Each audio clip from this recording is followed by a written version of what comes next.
আসসালামু আলাইকুম বন্ধুরা। মধ্যপ্রাচ্য এখন অগ্নিগিরির মুখে। ইরানের সেনাবাহিনী শুরু করেছে তাদের ১৯তম হামলার জোয়ার। সাংকেতিক নাম ইয়া হাসান ইবনে আলী, লক্ষ্য মার্কিন ও ইসরায়েলি সামরিক ঘাঁটি। কিন্তু সবচেয়ে বড় খবরটি হলো ইরান এবার সরাসরি হুমকি দিয়েছে ইসরায়েলের ডিমোনোয়া পারমাণবিক কেন্দ্রে হামলার। ওদিকে ডোনাল্ড ট্রাম্পের নির্দেশে শুরু হওয়া অপারেশন এপিক ফিউরিতে ইরানের সাধারণ মানুষের হতাহতের সংখ্যা দিন দিন বাড়ছে। কি ঘটছে দোহা, ওমান আর বেইজিংয়ে? চীন কি ইরানকে বাঁচাতে এগিয়ে আসবে নাকি ট্রাম্পের সাথে হাত মেলাবে?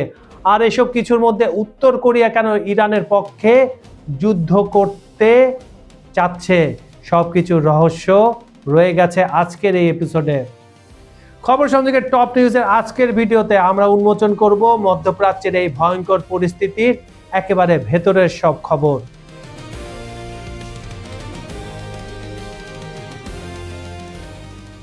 ইরানের সেনাবাহিনী নতুন ঘোষণা কাঁপিয়ে দিয়েছে পশ্চিম এশিয়াকে। ওয়াহেদ সাদিক 4 বা সত্য প্রতিশ্রুতি 4 অভিযানের অংশ হিসাবে ১৯তম দফায় ক্ষেপণাস্ত্র ও ড্রোন হামলা শুরু করেছে তেহরান। বিশেষ করে 15ই রমজানের ইমাম হাসান আল ইসলামের জন্মবার্ষিকীর পূর্ণ লগ্নে এই হামলা চালানো হয়েছে। ইসরায়েলি এবং মার্কিন সেনাদের অবস্থানে একের পর এক বিস্ফোরণ ঘটার খবর আসছে।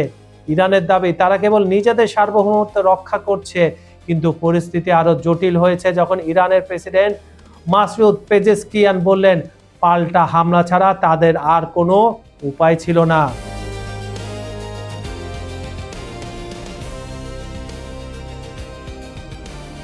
ইরানের পক্ষ থেকে আসা সাম্প্রতিক হুঁশিয়ারি ইসরায়েলের জন্য এক চূড়ান্ত অশনি সংকেত। তেহরানের সিনিয়র সামরিক কর্মকর্তারা পরিষ্কার জানিয়ে দিয়েছেন, বিদেশি কোনো শক্তি যদি ইরানের অভ্যন্তরীণ রাজনীতিতে হস্তক্ষেপ বা সরকার পরিবর্তনের দুঃসাহস দেখায়, তবে তারা সরাসরি ইসরায়েলের বিতর্কিত ডিমোনো পারমাণবিক স্থাপনায় আঘাত হানবে। এটি কেবল কোনো রাজনৈতিক হুমকি নয়, বরং একটি সুনির্দিষ্ট সামরিক পরিকল্পনা। ইরান আক্রমণ করার আগে মার্কিন যুক্তরাষ্ট্র ইসরায়েল ইরানকে অনেক হালকাভাবে নিয়েছিল, কিন্তু ইরানের জেনারেলরা এবং বিশেষ করে ইরানের প্রতিরক্ষার মন্ত্রীরা যেসব কথা এখন বলছে, যে হুমকি দিচ্ছে, সেসব খুব সিরিয়াসলি নিচ্ছে নেতানিয়াহু ট্রাম্প। কারণ তারা জানে যদি সিরিয়াসলি না নেয় তাহলে প্রথম 5 দিনের যে ক্ষতি, তারা আরও ক্ষতির মুখে পড়বে। ইরানের হাতে থাকা অত্যাধুনিক হাইপারসনিক ক্ষেপণাস্ত্র এবং ড্রোন প্রযুক্তির মাধ্যমে এই হামলা চালানো সম্ভব, যা ইসরায়েলের তথাকথিত আয়রন ডোম বা আধুনিক প্রতিরক্ষা ব্যবস্থাকে মুহূর্তে ধূলিসাৎ করে দিতে পারে। ইরানের এই অবস্থান প্রমাণ করে যে তারা আর কেবল রক্ষণাত্মক নয়, বরং অস্তিত্বের সংকটে শত্রুর হৃৎপিণ্ডে আঘাত হানতেও দ্বিধাবোধ করবে না। ডিমোনো পারমাণবিক কেন্দ্রে হামলার হুমকি পুরো অঞ্চলে এক ভয়াবহ বিপর্যয়ের আশঙ্কা তৈরি করলেও ইরান একে দেখছে তাদের শেষ রক্ষার কবচ হিসাবে। পরমাণু কেন্দ্রে আঘাত মানে তেজস্ক্রিয়তার এক মহাপ্রলয়, যা ইসরায়েলের জন্য আত্মঘাতী প্রমাণিত হবে। তেহরান মনে করে ইসরায়েল ও যুক্তরাষ্ট্র তাদের উপর যে অঘোষিত যুদ্ধ চাপিয়ে দিয়েছে তার যোগ্য জবাব দেওয়ার সময় এসেছে। আন্তর্জাতিক মহলে ইরান বিরোধী জোট যতই সক্রিয় হোক না কেন, তেহরান তাদের সামরিক সক্ষমতার ওপর পূর্ণ আস্থা রাখছে। ওমান ও কাতারের মতো মধ্যস্থকারী দেশগুলো যখন শান্তির আহ্বান জানাচ্ছে, তখন ইরান তার সামরিক শক্তির মাধ্যমে প্রমাণ করছে যে তারা কেবল আলোচনা নয়, বরং যুদ্ধের ময়দানেও জয়ী হতে জানে।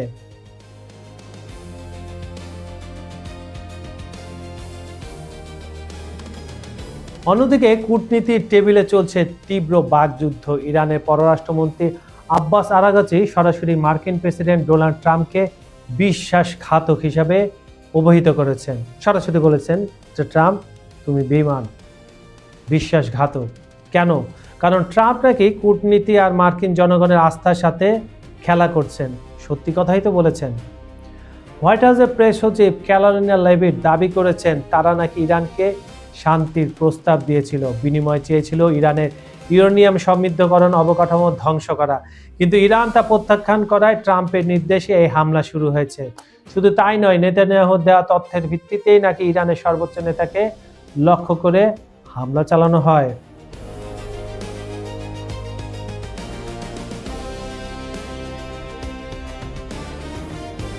সাম্প্রতিক সময়ে বিভিন্ন আন্তর্জাতিক গোয়েন্দা রিপোর্টে উত্তর কোরিয়া ইরানের পক্ষে যুদ্ধে জড়াতে পারে এমন আশঙ্কার কথা বলা হচ্ছে।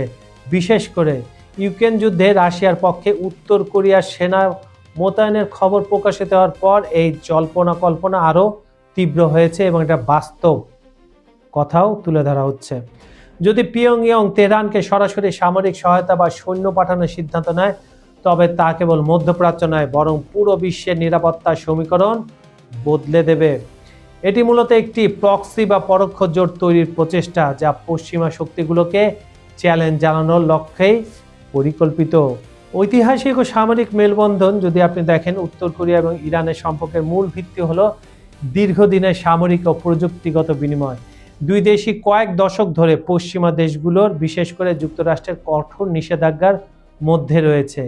এই অভিন্ন শত্রুতা তাদের একে অপরের কাছাকাছি নিয়ে এসেছে।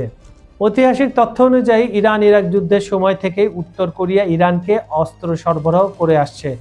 বর্তমানে ক্ষেপণাস্ত্র প্রযুক্তি এবং ড্রোন উন্নয়নের ক্ষেত্রে দুই দেশের মধ্যে গভীর গোপন সংযোগ রয়েছে বলে আন্তর্জাতিক বিশ্লেষকরা মনে করেন, যা মধ্যপ্রাচ্যে ভূ রাজনীতিতে বড় প্রভাব ফেলছে। বৈশ্বিক প্রভাব ও চ্যালেঞ্জ। ইরান ও উত্তর কোরিয়ার এই সম্ভাব্য সামরিক ঐক্য একটি বড় চ্যালেঞ্জ হয়ে দাঁড়িয়েছে। উভয় দেশই পারমাণবিক সক্ষমতা এবং উন্নত ক্ষেপণাস্ত্র প্রযুক্তির অধিকারী হওয়ায় তাদের এই জোট অন্যান্য আঞ্চলিক শক্তিগুলোকে উদ্বিগ্ন করে তুলেছে। নিষেধাজ্ঞার মাধ্যমে এই দুই দেশকে দমানোর চেষ্টা খুব একটা সফল হয়নি। উল্টো তারা নিজেদের মধ্যে একটি বিকল্প প্রতিরক্ষা বলয় তৈরি করেছে। এই ধরনের সহযোগিতা অব্যাহত থাকলে তা আন্তর্জাতিক কূটনীতিতে নতুন জটিলতা সৃষ্টি করবে এবং ভবিষ্যতে বড় কোনো সংঘাতের আশঙ্কা বাড়িয়ে তুলবে বলে পশ্চিমারা আশঙ্কায় রয়েছে। যুদ্ধের আঁচ এখন ছড়িয়ে পড়েছে কাতার এবং ওমানেও। হামলার আশঙ্কায় কাতারের রাজধানী দোহায় মার্কিন দূতাবাসের আশপাশের বাসিন্দাদের সরিয়ে নেওয়া হচ্ছে। সৌদি আরব, কুয়েত এবং দুবাইয়ের মার্কিন কনসুলেটে হামলার পর দোহায় এখন চরম আতঙ্ক। ওমানের পররাষ্ট্রমন্ত্রী বদর আল বুসাইদি আর্তনাদ করে বলেছেন, চলুন এই যুদ্ধ এখনই বন্ধ করি, তোমার কথায় এই যুদ্ধ বন্ধ হবে না। তিনি আটকে পড়া বিদেশিদের উদ্ধারে আপ্রাণ চেষ্টা করছেন। এখন প্রশ্ন হলো, রাশিয়ার মতো চীন কি ইরানকে সাহায্য করবে? না, বিশ্লেষকরা বলছেন ভিন্ন কথা। চীন ইরানের উপর হামলার ক্ষোভ প্রকাশ করলেও নিজেদের স্বার্থকে সবার আগে দেখছে। চীনের রিফাইনারিগুলো যদি 57% তেল আসে মধ্যপ্রাচ্য থেকে, হরমুজ প্রণালী এখন ইরানের নিয়ন্ত্রণে, যা বেজিংয়ের জন্য উদ্বেগের। কিন্তু বেজিংয়ের অনুরোধে চীনের জাহাজগুলো ইরান ছেড়ে দিচ্ছে হরমুজ প্রণালীতে। তবে শি জিনপিং এখন ট্রাম্পের সাথে আসন্ন সম্মেলনের দিকে তাকিয়ে আছেন। চীনের কাছে 120 কোটি ব্যারেল তেলের মজুদ আছে, যা দিয়ে তারা 115 দিন চলতে পারবে। তাই চীন হয়তো এখনই সরাসরি যুদ্ধে নামবে না, তারা এখন ধীরে চলনীতিতে এগোচ্ছে। তবে মনে রাখবেন বন্ধুরা, চীন ব্যবসা করে, প্রকাশ্যে ইরানকে সাহায্য করলে তাদের অনেক ক্ষতি হবে। তাই প্রকাশ্যে কূটনৈতিক সহযোগিতা করছে, আর ভেতরে ভেতরে সামরিক সরঞ্জাম অনেক আগে থেকেই কি ইরানকে দিচ্ছে, আর তাদের স্পাই স্যাটেলাইট তথ্য ইরানের সাথে শেয়ার করছে। জিওপলিটিক্সের এক অন্যরকম মধুর খেলা। বন্ধুরা, মধ্যপ্রাচ্যের আকাশে এখন শুধু বারুদের গন্ধ আর ড্রোন মিসাইলের গর্জন। গত 6 দিনের নৃশংস হামলায় সহস্রাধিক প্রাণের বিসর্জন আর ইরানের প্রাচীন শহরগুলোর ধ্বংসস্তূপের সাক্ষী দিচ্ছে ইতিহাসের এক ভয়ঙ্কর সন্ধিক্ষণে আমরা দাঁড়িয়ে আছি। কিন্তু ইরান কি দমে গেছে? কখনোই না। ইয়া হাসান ইবনে আলী সাংকেতিক নামে শুরু হয় এই 19তম হামলার জোয়ার ইসরায়েল ও আমেরিকার দম্ভকে চুরমার করে দিচ্ছে। তেহরান স্পষ্ট জানিয়ে দিয়েছে, যদি তাদের অস্তিত্বে আঘাত হানা হয় তবে ইসরায়েলের গর্ব ডিমন ও পারমাণবিক কেন্দ্র হবে আগুনের গোলা।